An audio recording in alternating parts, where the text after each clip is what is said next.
At this point, if you've progressed enough to begin embalming, you may desire a higher probability to obtain gold. Like embalming itself, it's a judgment call when you feel it necessary to research this. If you've elected to get several embalming techs, don't neglect your morgue. You'll appreciate the storage space for more bodies, as well as for both body parts and embalming fluids. Keep in mind, generating a lot of embalming potential takes a lot of resources, and access to some of those ingredients may be limited to Clotho for the time being, such as Death Solution, or Death Powder. At any rate, it's time to get very serious about building the alchemy laboratory beneath the church. While grinding above ground, I wait until I have the full or near full tech tree unlocked, with writing in alchemy before I begin in earnest building the apparatuses.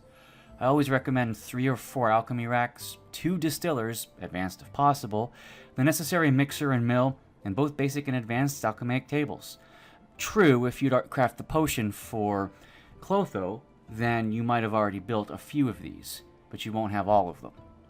On the writer's side, I tend to build 2 scroll shelves and 1 bookshelf. I will have already built the Desk Mark II and the church workbench, as I will have already crafted a golden combo prayer.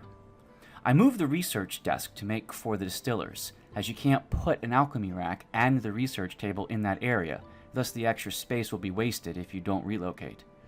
I tend to produce all the materials beforehand and build up the laboratory in one fell swoop. It's a personal preference, sure, but it makes me the happiest. Once it's all up and running, it's time to put it to great use. You've probably collected a nice backstock of body organs, flowers, mushrooms, insects, and crops that you have little space to continuously hoard. With the recent addition of 6 or 7 storage solutions, you can easily sort and file, grind and mix, distill and brew until you've managed to convert all your resources into a fine collection of powders, solutions, and extracts, just perfect for brewing.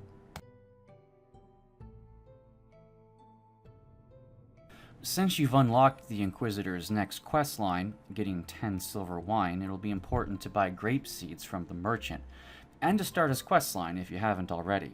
His questline is going to be to ask for basic vegetables, so in addition, don't neglect to buying some hop seeds from the miller or the basic vegetable seeds from the farmer. You'll need all of them.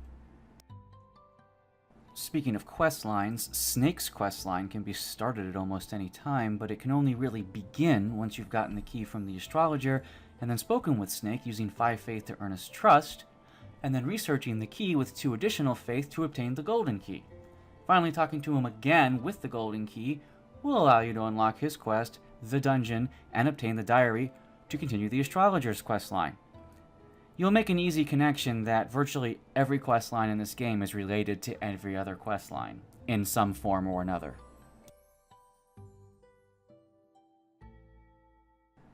Well, since the merchant's quest revolves around the garden, and since you've bought a lot of seeds, it's time to expand and grow.